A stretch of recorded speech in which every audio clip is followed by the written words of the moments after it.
Assalamualaikum warahmatullahi wabarakatuh. Perkenalkan, nama saya Monik Nurfitria Syarani. Saya mahasiswi S1 Matematika Universitas Negeri Malang. Dalam kesempatan ini, saya akan memaparkan materi sebagai tugas pelengkap PTS mata kuliah Pendidikan Agama Islam offering C7 yang diampu oleh Bapak Muhammad Rizal Ramadan, SPDI MPD.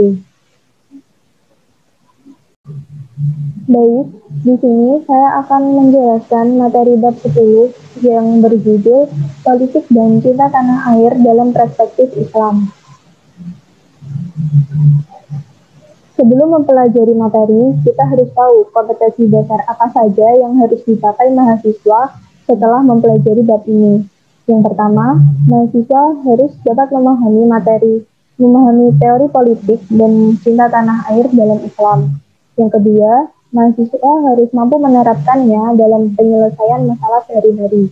Yang ketiga, mahasiswa harus dapat mengambil keputusan secara tepat serta bertanggung jawab berdasarkan nilai-nilai pendidikan budaya dan karakter bangsa Indonesia. Selanjutnya, ini merupakan peta konsep bab 10 yang akan kita pelajari nanti. Yang pertama, kita akan mempelajari politik dalam perspektif Islam. Yang kedua, kita akan mempelajari variasi pandangan umat Islam dalam melihat relasi Islam dan negara. Yang ketiga, kita akan mempelajari institusi khilafah dalam tradisi politik Islam. Dan yang terakhir, kita akan mempelajari tentang cinta tanah air menurut Islam. Baik, yang pertama, kita akan mempelajari politik dalam perspektif Islam. Politik sebagai kata benda mencakup 3 pemahaman, yaitu yang pertama, pengetahuan mengenai kenegaraan, yang kedua, segala urusan dan tindakan mengenai pemerintahan, yang ketiga, kebijakan dalam menangani suatu masalah. Jadi, politik adalah segala aktivitas atau sikap yang bermaksud mengatur kehidupan di masyarakat. Lalu, pada Islam sendiri, politik Islam dikenal juga dengan istilah siasah syariah. Definisi siasah syariah menurut Abdul Wahab Khalaf adalah pengaturan urusan pemerintahan kaum muslimin secara menyeluruh dengan cara mewujudkan kemaslahatan, mencegah terjadinya kerusakan melalui aturan-aturan yang ditetapkan Islam dan prinsip-prinsip umum syariat. Berarti hal itu tidak ada dalam ketetapan nas dan hanya merujuk pada pendapat para imam mujtahid. Nah, dalam Islam itu politik harus netral dari keinginan nafsu dan wujudnya itu merupakan fungsi sebagai khalifah Allah. Karena itu jiwa politik dalam Islam itu adalah keikhlasan dan keterbukaan. Selanjutnya adalah variasi pandangan umat Islam dalam melihat relasi Islam dan negara. Nah, manusia sebagai makhluk sosial membutuhkan negara untuk melakukan kerjasama sosial dengan menjadikan agama sebagai pedomannya. Maka dari itu, pandangan umat Islam dalam melihat relasi Islam dan negara itu dibagi menjadi 2. Yang pertama, tipologi relasi agama dan negara, dan yang kedua, negara kesatuan Republik Indonesia. Nah, yang di pertama ini, tipologi relasi agama dan negara, itu berdasarkan pemikiran politik Islam modern dibagi menjadi 3 relasi. Ya, yang pertama itu bentuk pemerintahan teodemokrasi, yang kedua itu bentuk sekuler, dan yang ketiga itu bentuk moderat. Untuk tipologi teodemokrasi ini menganggap bahwa agama sekaligus negara keduanya merupakan entitas yang menyatu. Lalu untuk tipologi sekuler berpendapat bahwa agama bukanlah negara.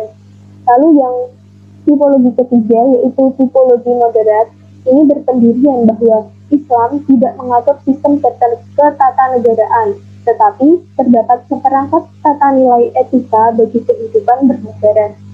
Kemudian yang kedua yaitu variasi negara kesatuan Republik Indonesia. Ini terkait dengan pemerintahan Indonesia. NKRI dari sudut pandang agama adalah sah karena Presiden Indonesia dipilih langsung oleh rakyat sebagai prosedur pengangkatan Ali radhiyallahu anhu sebagai khalifah. Lalu yang selanjutnya adalah institusi khilafah dalam tradisi politik Islam. Khilafah dalam bahasa Arab berarti penggantian. Allah juga telah berfirman pada Quran Surat Al-Baqarah ayat 30, yang artinya, ingatlah ketika Tuhanmu berfirman kepada para malaikat, sesungguhnya aku hendak menjadikan seseorang khalifah di muka bumi ini. Kata khalifah dalam ayat tersebut tidak mempunyai konotasi politik maupun negara, namun bermakna wakil, pengatur, pengganti, dan yang sejenisnya. Khilafah merujuk pada sistem pemerintahan Islam pertama yang didirikan pasca wafatnya Rasulullah Shallallahu Alaihi Wasallam. Pemimpin dalam sistem ini disebut khalifah. Berdasarkan fakta historis, tampak bahwa tidak ada aturan baku dalam pemilihan pemimpin dalam Islam, kecuali aturan untuk musyawarah dan mufakat dalam pengambilan keputusan. Namun prosedurnya selalu berubah sesuai dengan tuntutan zaman yang mengiringinya. Kemudian yang terakhir yaitu cinta tanah air menurut Islam. Cinta tanah air merupakan tabiat alami manusia atau fitrah yang diterima manusia. Karena di tanah air itulah manusia dilahirkan dan dibesarkan. Di tanah air itulah juga manusia itu dididik dan disayang. Perasaan rindu terhadap tanah air itu menunjukkan adanya cinta dan hubungan batin antara manusia dengan tanah tumpah darahnya.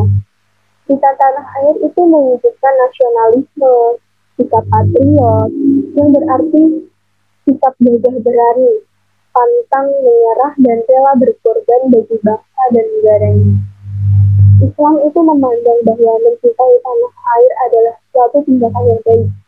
Di antara bukti ajaran Islam tentang cinta tanah air adalah sikap Rasulullah Shallallahu Alaihi Wasallam terhadap tanah kelahirannya ketika akan berhijrah ke Madinah dan meninggalkan kota kelahirannya Makkah. Nah, kita masuk pada kesimpulan dari bab 10 ini. Dalam pandangan Islam, politik dan cinta tanah air adalah hal yang harus dipahami umat muslim agar hidupnya lebih berkah. Semoga setelah kita memahami apa yang kita pelajari di bab 10 ini, kita akan lebih mengerti tentang politik dan cinta kita terhadap tanah air kita semakin tumbuh, semakin besar, agar hidup kita menjadi lebih berkah. Sekian pemaparan materi yang dapat saya sampaikan tentang bab 10 ini. Saya mohon maaf apabila ada kekurangan dan kesalahan dalam penyampaian materi yang saya sampaikan. Saya akhiri.